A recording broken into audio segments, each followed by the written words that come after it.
Assalamualaikum warahmatullahi wabarakatuh. Ketemu lagi dengan saya Herman Jambe. Kali ini saya akan membahas tentang kisah setelah para nabi wafat. Kisah setelah para nabi wafat. Tapi sebelumnya, seperti biasa, yuk mari kita ngopi. Ngobrol perihal iman, ngobrol perihal Islam.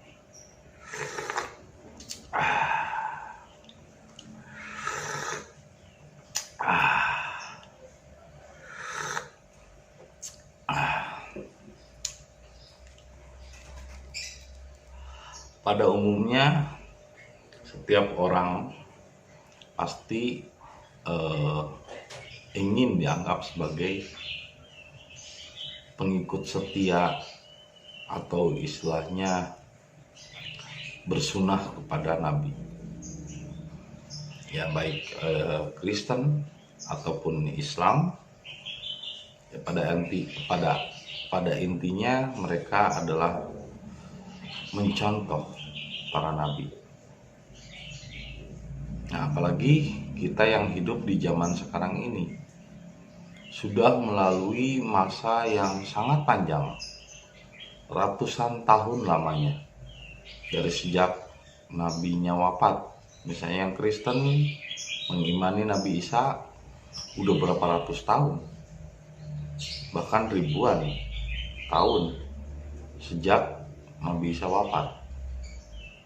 Kadang-kadang informasinya itu kesininya jadi ngeblur gitu, karena saking jenjang waktunya lama. Begitupun kisah Nabi Muhammad, udah berapa ratus tahun dari sejak Nabi Muhammad wafat, tahun sekitar 620-an sampai sekarang. Itu jejaknya jauh. Ya, seperti yang dulu pernah saya bikin video tentang pesan estafet yang melalui gerak, cuman dikasih gerakan gitu, diomongin lagi ke temennya, temennya balik badan, diomongin lagi. Akhirnya beberapa pesan itu melenceng dari pesan awal. Nah, itu pun yang terjadi pada agama yang ada hari ini.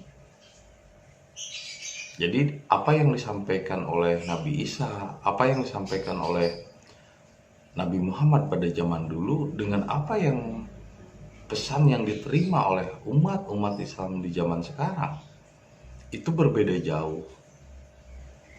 Karena apa? Karena banyak orang Islam sekarang tidak paham tentang sejarah bagaimana kisah setelah ditinggalkan wafat oleh Nabi Muhammad. Jadi sebetulnya Islam setelah ditinggalkan wafat oleh Nabi Muhammad, terjadi perpecahan dan perang saudara, terjadi perebutan kekuasaan. Nah, sumber masalahnya itu semuanya dari kitab. Ketika kitab dirumuskan, padahal yang namanya wahyu itu bukan sesuatu yang tertulis, bukan sesuatu yang dilihat berupa kata-kata. Wahyu itu dari dalam keluar. Kalau udah keluar itu bukan lagi wahyu. Karena setiap orang memiliki penerimaan yang berbeda-beda cara berpikirnya. Sehingga penangkapan yang berbeda akan terjadi juga persepsi yang berbeda. Makanya nggak aneh kalau sekarang Islam pecah menjadi 72 golongan dan tidak ada yang akur. Satu sama lain saling menjelekkan, dan satu sama lain merasa bangga dengan golongannya. Yang benar itu yang tidak lagi bergolongan, tapi menyatukan semua golongan. Sekarang kan bergolongan, ada NU, Muhammadiyah, Persis, terus ISIS, EPI ISIS juga sih sebetulnya, cuman kedoknya di Indonesia EPI, aslinya itu ISIS. Ya akhirnya Islam itu hancur, berantakan, pecah belah. Tapi dari semua 72 golongan itu semuanya sumbernya dari kitab. Sedangkan Rasul justru melarang umatnya untuk menjadi ahli kitab. Karena ketika kita beriman kepada kitab, itu sama saja kita bertuhan kepada kitab, bukan bertuhan kepada Allah. Sedangkan Allah sejatinya adalah meliputi dirinya. Nah, kalau seandainya orang udah kontak dengan Allah, ngapain pakai bahasa-bahasa kitab? Nah, orang kitabnya itu sendiri udah ada di dalam dirinya. Nabi Muhammad, Al-Quran yang berjalan. Nabi Isa memang punya Injil? Nggak punya. Baik Injil ataupun kitab Al-Quran dibuat setelah nabi-nabinya wafat. Dan tentu di dalamnya ada banyak kepentingan politik. Sehingga saya bisa menyimpulkan kitab itu adalah kepentingan politik yang mengatasnamakan Nabi dan Tuhan. Kalau saya perhatikan dulu, saya pernah di NI, apa sih setelah saya pelajari Alkitab Quran itu ternyata kepentingan politik untuk mendirikan khalifah, untuk mendirikan negara. Akhirnya waktu itu pun setelah Nabi Muhammad wafat, terjadilah perang saudara. Bahkan di antara sahabat, Abu Bakar itu yang tidak mau waktu itu untuk menyusun kitab. Karena tahu bahwa kalau menyusun kitab, justru Islam yang sesungguhnya hilang. Jadi sekarang orang banyak yang KTP-nya Islam tapi bukan Muslim. Kebanyakan adalah musyrik dan munafik.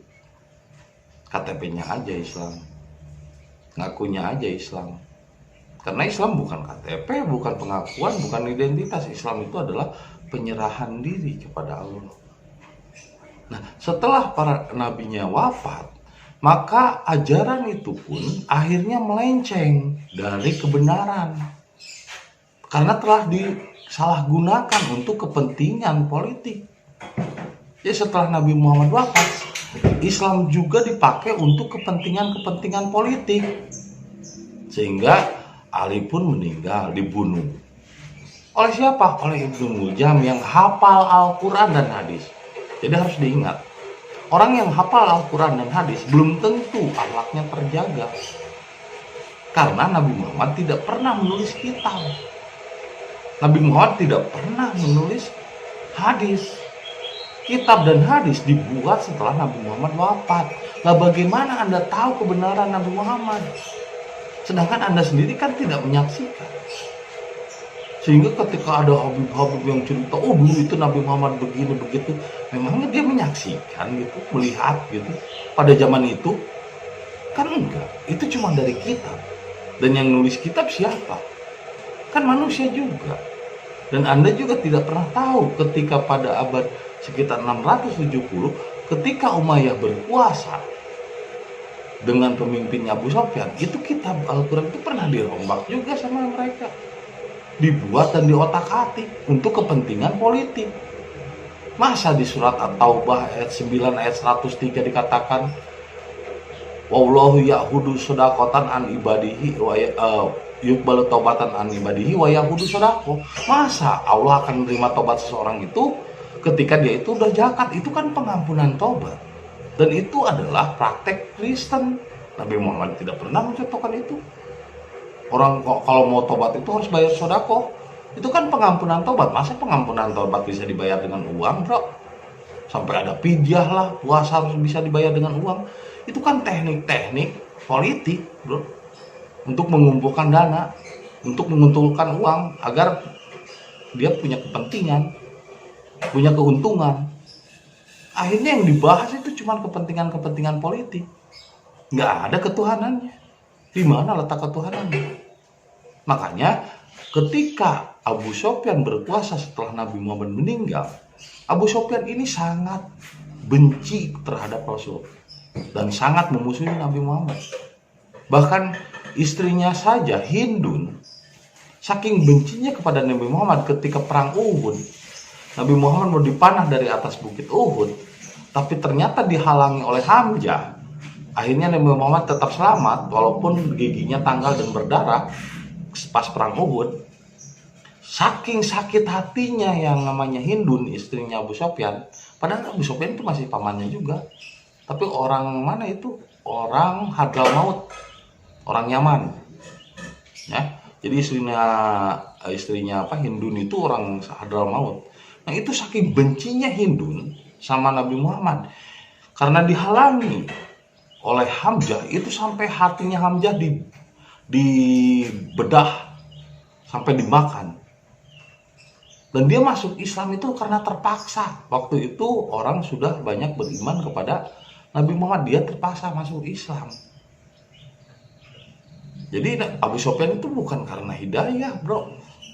Karena Islam waktu itu berkuasa, ya karena Nabi Muhammad kejayaannya waktu itu sudah berkuasa, dia akhirnya terpaksa. Nah, dia menunggu kelengahan Nabi Muhammad. Abu Sufyan ini padahal pamannya tapi dengki terhadap Nabi Muhammad.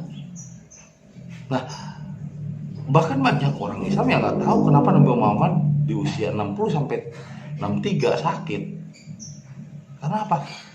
Sebetulnya itu kalau misalnya ada desas-desus sih diracun. Karena ada kepentingan politik. Sama seperti kisah Caligula diracun oleh Abu Sufyan. Karena apa? Dia ingin berkuasa. Dia ingin menjadi raja. Nah, ketika Abu Sufyan menjadi raja, maka dia mengumpulkan kitab itu, disusun, dan dia menyusupkan kepentingan-kepentingan di dalamnya. Salah satunya adalah kepentingan berpolitik atau kepentingan khalifah. Padahal dulu Nabi Muhammad tidak pernah punya keinginan untuk berkuasa. Tapi sekarang di dalam kitab-kitab itu banyak sekali ayat-ayat yang mengarahkan kita kepada kekuasaan. Khalifah Islam, negara Islam, dan lain sebagainya. Bahkan banyak ayat yang mengarahkan orang-orang sekarang itu untuk percaya kepada kitab itu malah mengarahkan kepada kebencian. Sampai akhirnya benci sama orang yang tidak sholat, memusuhi orang yang berbeda agama dan berbeda pemahaman dengannya. Nah, ini gara-gara kitab. Akhirnya Islam pun terpecah belah menjadi banyak golongan. Lalu siapa yang membuat kitab? Nabi Muhammad tidak pernah menulis kitab. Itulah Abu Sufyan. Walaupun disusun oleh sahabat Nabi, 3 sahabat Nabi, yang akhirnya juga 3 sahabat Nabi ini meninggal gara-gara setelah menyusun kitab. Lalu setelah itu dirombak lagi oleh Abu Sufyan sekitar tahun 670-an. Nah, kita kan baru nyampe Islam ke Indonesia itu tahun 1300, bro. So, bagaimana Anda tahu kebenaran Nabi Muhammad kalau sumbernya cuma dari kitab? Sedangkan kitab itu sendiri buatan manusia, bukan buatan Tuhan, bukan Nabi nggak pernah nulis. Banyak penambahan ayat di dalamnya. Ibaratnya yang selalu saya bilang, ini adalah kopi. Benar, dulu Nabi Muhammad pernah ada kata-kata Nabi Muhammad, tapi ketika ada kepentingan manusia ikut serta di dalamnya, sama dengan ini kopi ditambahin 2 tetes cyanida, silahkan Anda minum. Maka itu akan menjadi racun yang akan mematikan otak Anda. Sehingga orang-orang yang percaya kepada kitab itu kayaknya otaknya nggak waras gitu, kayak kurang waras otaknya. Karena apa? Ya bagaimana enggak, masa ada ayat-ayat yang memang tidak membentuk kasih sayang kok dipercaya? Malah banyak ayat yang mengujar kepada kebencian, mengarah kepada kebencian. Akhirnya berantakan Islam yang ada sekarang. Nah, itulah kenapa dulu cucu Nabi Muhammad, Hasan dan Husain, lari ke Karbala. Hasan dan Husain ini adalah cucu pewaris asli Nabi Muhammad dari Fatimah Az-Zahra. Kenapa dikejar oleh pemerintah Umayyah? Karena Hasan dan Husain tidak percaya kitab, tidak menjalankan sholat. Cucu Nabi Muhammad memang sholat apa? Sholat daimun. Dari dulu kan namanya Ka'bah berhala batu itu kan udah ada. Sebelum Ibrahim lahir juga berhala batu itu udah ada, bro. Kamu tuh bukan menyembah Allah, menyembah berhala. Sebelum Ibrahim lahir juga belum, sebelum Ibrahim ada di dunia ini, itu namanya berhala batu hitam, itu udah ada. Sebelum Nabi Muhammad lahir juga udah ada. Itu sesembahannya orang Quraisy. Nabi Ibrahim tidak menyembah berhala, bro. Nabi Muhammad tidak pernah menyembah berhala, orang ibadahnya juga di Gua Hiro kok. Terus siapa yang tahu Nabi Muhammad melakukan sholat? Sholat itu sebelum Ibrahim juga udah ada. Itu kebiasaannya orang-orang Yahudi dan Kristen Ortodok. Itu bukan budaya, bukan ibadahnya Nabi Muhammad kepada Allah, bukan. Ya kan? Nabi Muhammad tidak melakukan sholat seperti itu, tidak menyembah berhala, tidak memakai wasilah. Nah, begitupun cucunya, ketika Abu Sofyan ini berkuasa dan kembali menyusun kitab untuk kepentingan politik, Hasan Hussein ini menolak untuk mengimaninya, tidak mau. Karena Al-Quran yang sejati bukan yang ditulis, bukan yang dikata-kata, tapi yang ada di dalam diri. Akhirnya mereka kabur ke Karbala dan dikejar, akhirnya dibunuh sampai dipenggal Hasan dan Hussein. Dibunuh, bro. Jadi yang tidak percaya kita pada zaman itu dibunuh. Jadi semua nabi dari zaman Musa, Nuh, Isa, Muhammad itu musuhnya ahli kitab. Jadi ahli kitab itu sebetulnya orang-orang yang sudah dirasuki setan. Dia menganggap bahwa kitab itu kata-kata Allah. Tuhan tidak berkata-kata, bro. Kalau Tuhan berkata-kata, jontor ngomong mulu kata-kata Allah. Emang Allah ngomong? Nabi Muhammad juga nggak pernah berkata-kata, lebih banyak berbuat. Dakwah dengan arkan, perbuatan, tidak dengan lisan. Jadi ketika Anda masih percaya kitab, ya itu Anda berarti bukan bertuhan kepada Allah, tapi bertuhan kepada kitab. Itu namanya ahli kitab. Sudah jelas deh di jalan ayatnya juga. Lam yakunil ladina kafaru min ahli kitab. Ya ahlul kitab lima talbisul haq bil batili wa taktumuna wa antum ta'lamun. Kenapa engkau ahli kitab mencampur adukan yang hak dan batil? Mencampur adukan kopi dengan sianida. Yang akhirnya meracuni umat-umat Islam. Meracuni umat-umat yang mengaku Islam. KTP-nya Islam, tapi bukan Muslim. Kebanyakan munafik dan musyrik. Masih menduakan Allah dengan kitab. Masih memuja embib-embib. Padahal keturunan Nabi yang asli, yaitu Hasan dan Hussein, itu anti kitab dan anti sholat. Nggak pernah sholat itu Hasan Hussein. nggak pernah yang namanya percaya kitab. Turun lagi ke Syekh Abdul Qadir juga. Syekh Abdul Qadir juga nggak baca kitab, nggak pakai kitab. Karena kitab sejati itu ada di dalam dirinya. Kalau kita masih percaya kitab yang ditulis, dikarang, dibuat, disusun oleh manusia setelah Nabi Muhammad wafat, itu kemusyrikan itu sendiri.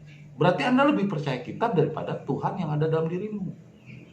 Berarti wahyu itu bukan dari dalam, tapi itu mah wahyu dari luar. Ya wahyu dari luar mah apapun juga setan namanya, bro. Alladzi yuwaswisu fi suduri nas minal jinnati wan nas. Yang berbisik, berkata dari luar dirimu, yang didengar, yang dipahami oleh akal, itu setan, bukan wahyu. Jadi ayat setan adalah ayat yang dari luar dirimu. Kalau ayat Allah, itu adalah yang menggetarkan hatimu dan kalbumu. Karena yang dari luar apapun itu setonia. Nah sekarang kalau misalnya jadi kita, berarti jadi ayat setonia dong.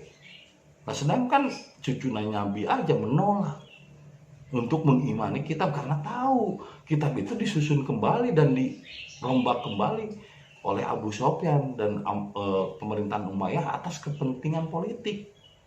Jadi kalau Anda percaya kepada kitab sekarang, isinya sebetulnya kalau Anda pelajari itu kepentingan politik untuk mendirikan khalifah. Sehingga turunlah keturunan dari Abu Sofyan itu diberi gelar Habib.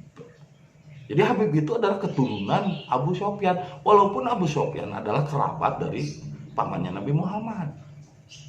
Sedangkan kalau turunan Nabi bukan Habib namanya, tapi Sayyid Hussein, Sayyid Hasan. Dan Sayyid Hussein itu punya keturunan lagi yang akhirnya kabur ke Indonesia. Karena apa? Diburu dan akan dibunuh karena mereka tidak percaya Tuhan, kitab. Karena mereka tidak mau mengimani kitab dan tidak mau melaksanakan sholat seperti yang diperintahkan dalam aturan-aturan Hussein, aturan-aturan Abu Sofyan. Akhirnya kaburlah ke Indonesia, ya kan, dikejar terus. Jadi yang namanya keturunan Nabi yang asli itu Sayyid, keturunan dari Fatimah Az-Zahra, terus Hussein, terus termasuk Abdul Qadir juga itu turunannya, dan ada yang kabur ke Indonesia. Nah bahkan yang melegenda yang banyak dipahami oleh orang tahun 1440-an sekitar itu Syekh Siti Jenar. Itu adalah turunan asli dari Sayyid. Malah ya saya sebenarnya nggak mau pakai kitab. Kitab adalah diriku. Tuhan ada di dalam diriku, menunggali, menyertaiku. tidak mencari Tuhan keluar diri mah, tidak mencari kata-kata dari kitab. Yang akhirnya memang waktu itu belum pas sih hakikat disampaikan kepada umum, dan akhirnya dicegah oleh Sunan Kalijaga. Sunan Kalijaga itu mantunya, karena Sunan Kalijaga menikah dengan anak Syekh Siti Jenar. Pak, katanya, udahlah, hentikan ajaran hakikat, karena waktu ini belum saatnya. Kalau waktu zaman ini orang belum paham. Jadi dipenggal kepalanya itu bukan kepalanya yang dipenggal, asli kepala bukan. Kalau ingin memahami hakikat harus jangan pakai teori-teori akal pikiran. Hilangkan akal pikiran, menyerah begini. Berserah diri kepada Allah. Penggal kepalanya, bukan penggal kepala aslinya. Akhirnya Syekh Siti Jenar pun menghilang. Dan kan nggak ada yang tahu kemana dia perginya. Lalu dari keturunan Sayyid dari Iran ini datang ke Indonesia, itu banyak yang akhirnya menikah dengan keluarga Mataram. Nah, ketika setelah menikah dengan keluarga Mataram dan kerajaan Mataram, otomatis Mataram ini dulunya Islam. Dan ketika turun lagi ke Siti Jenar, turun lagi ke Sunan Kalijaga, punya turunan lagi. Jadi siapa saja yang punya keturunan dari Siti Jenar dan Sunan Kalijaga, juga dari keluarga Mataram, itu adalah Habib, yang sebenarnya dari keturunan Nabi. Tapi gelar mereka bukan Habib, tapi Sayyid. Dan mereka justru lebih banyak sembunyi, karena mereka tidak beriman kepada kitab dan tidak melakukan seperti sholat ritual. Yang melakukan sholat ritual itu kan dikembalikan oleh Abu Sofyan dari ajaran-ajaran terdahulu, ajaran kuno, dibalikin lagi. Terus orang dia menyusun kitab, akhirnya orang berantakan percaya kepada kitab. Jadi ketika ada orang yang mengusung dan menyatakan Habib itu orang yang dari Hadramaut Yaman, itu turunan dari Hindun yang makan hati Hamzah, turunan dari Abu Sofyan yang punya kedengkian dalam hatinya. Makanya dakwahnya juga tidak bikin adem, malah bikin gelisah, bikin rumit, bikin panas otak. Yang harusnya kan dakwah itu membuat damai, tentram. Ini dakwah kok malah bikin kebencian. Orang jadi gelisah. Udah gitu dia terkuar-kuar, Habib turunan Nabi. Ya, turunan Nabi dari mana? Turunan Nabi itu yang terakhir itu cucu Hasan Husain, dan Husain punya turunan lagi, dibawa kabur ke Indonesia. Ya itu turunan salah satunya Syekh Siti Jenar, Sunan Kalijaga. Dan yang akhirnya ada yang ke Jawa Barat, yang kelahiran dari Mataram dan turunan dari Sayyid ini, yaitu Syekh Abdul Muhyi, dan akhirnya tinggal di Tasik Malaya. Nah, saya adalah cicitnya. Ya kalau misalnya dikatakan turunan, saya justru yang lebih berhak, tapi bukan Habib. Gelarnya Sayyid, bukan Habib.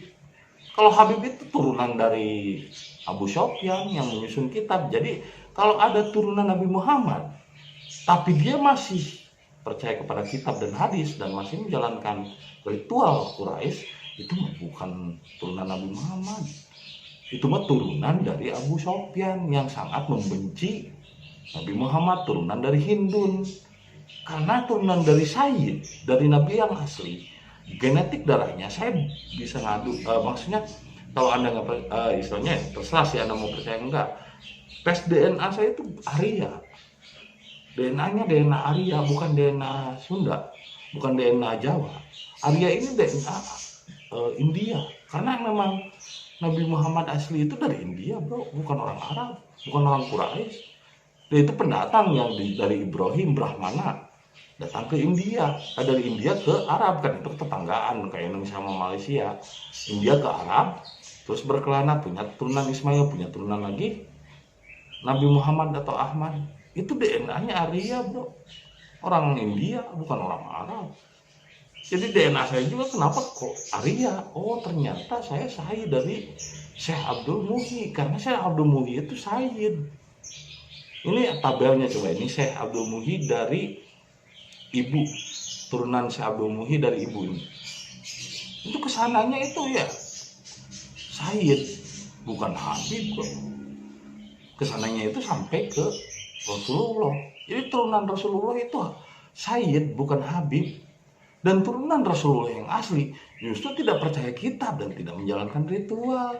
Dan mereka sudah mencapai hakikat. Tidak menjalankan syariat seperti syariat agama. Enggak, tidak beragama kok. Dini itu bukan agama, dini itu jiwa. Lakum dinukum waliyadin. Jiwamu untukmu, jiwaku untukmu.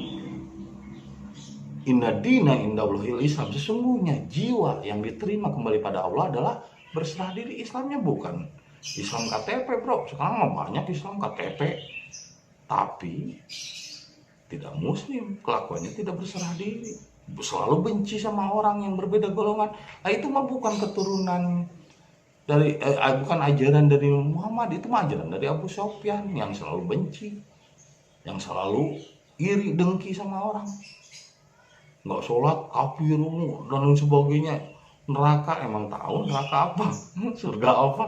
Oh, saya lucu ahli kitab ini, aduh, kok malah ngajarin orang-orang itu jadi gelisah, bukan jadi pintar, malah jadi makin bodoh. Orang itu dicekokin. Justru yang keturunan Nabi asli itu dulu itu diburu dan akan dibunuh oleh ahli kitab. Husain dan Hasan aja dibunuh di Karbala, di Iran. Makanya anak cucunya diselamatkan, dibawa kabur ke Indonesia. Dan mereka akhirnya menikah dengan keluarga Mataram kerajaan, jadilah di keluarga Mataram kerajaan. Salah satu keturunannya sekitar tahun 1600, Syekh Abdul Muhi hijrah ke Tasikmalaya. Dan Syekh Abdul Muhi itu adalah Sayyid, itu turunan asli dari Nabi Muhammad. Bukan yang dari Yaman, yang dari Yaman mah Habib, itu mah turunan dari Abu Sufyan. Makanya ajarannya juga kedengkian itu. Oh, kamu orang lain yang beda golongan kafir. Selama masih menggunakan kitab dan selama masih menggunakan ritual-ritual Quraisy, itu bukan Sayyid, itu adalah Habib, keturunan dari Abu Sufyan, Hindun, dan keturunan dari orang-orang yang dengki dalam hatinya. Keturunan Nabi Muhammad itu, keturunan Rasul itu adalah Sayyid, dan mereka lebih banyak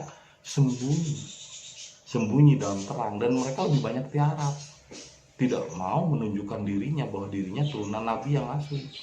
Jadi secara genetik, genetiknya DNA-nya DNA Arya, turunan dari Sayyid, dari Syekh Abdul Muhi Tasik, dari kakek buyut saya.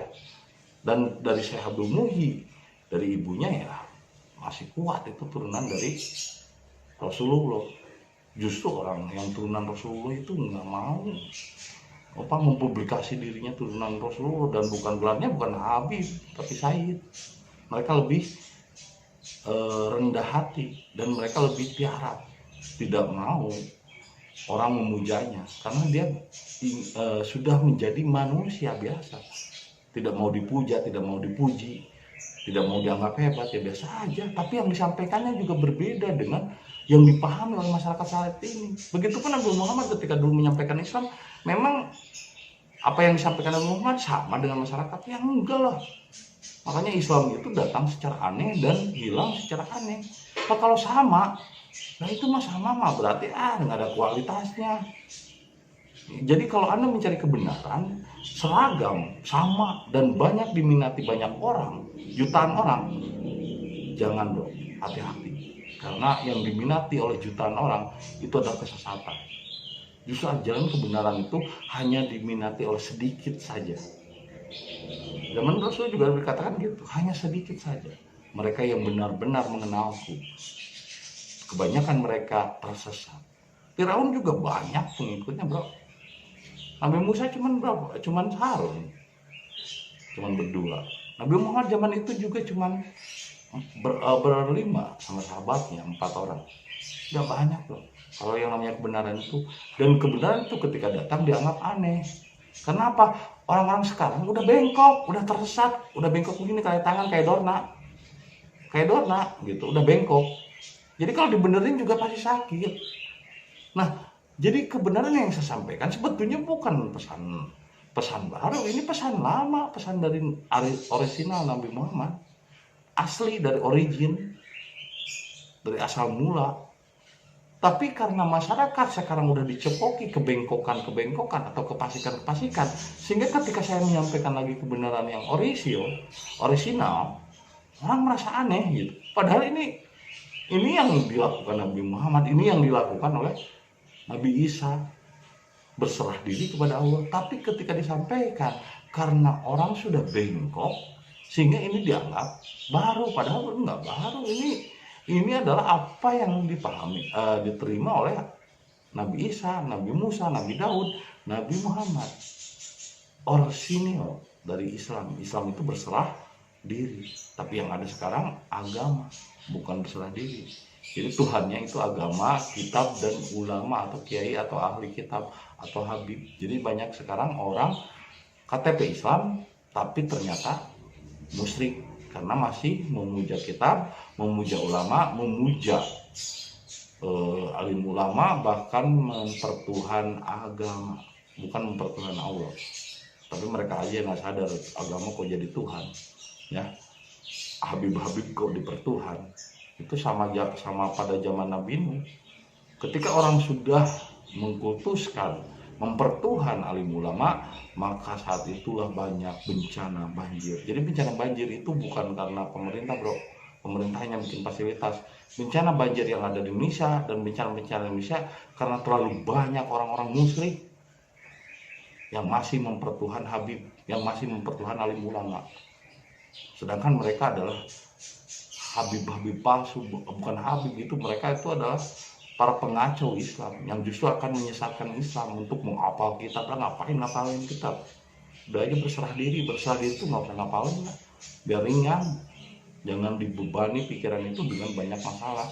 Tuhan menyuruh untuk ringan kok, untuk mudah, untuk simpel. Islam itu untuk sederhana kok, ini malah dibikin rumit. Aneh saya. Ya itu ajalah yang bisa saya sampaikan tentang kisah, bagaimana kisah kacaunya Islam setelah ditinggalkan Nabi wafat. Jadi hampir semua dalam kisah-kisah para nabi setelah nabinya wafat jadi kacau. Mereka kembali kepada kemusyrikan. Nah ketika saya menyampaikan lagi untuk kembali ke origin, kembali ke fitrah, ya orang udah kadung tersesat, orang udah kadung belok, ya pasti mungkin butuh proses, butuh waktu untuk menyadari ini. Itu saja yang bisa saya sampaikan. Semoga bermanfaat dan menjadi inspirasi bagi kita semua. Terima kasih atas kesetiaan yang menonton video saya. Dan jangan lupa kopi ketika otak perlu inspirasi.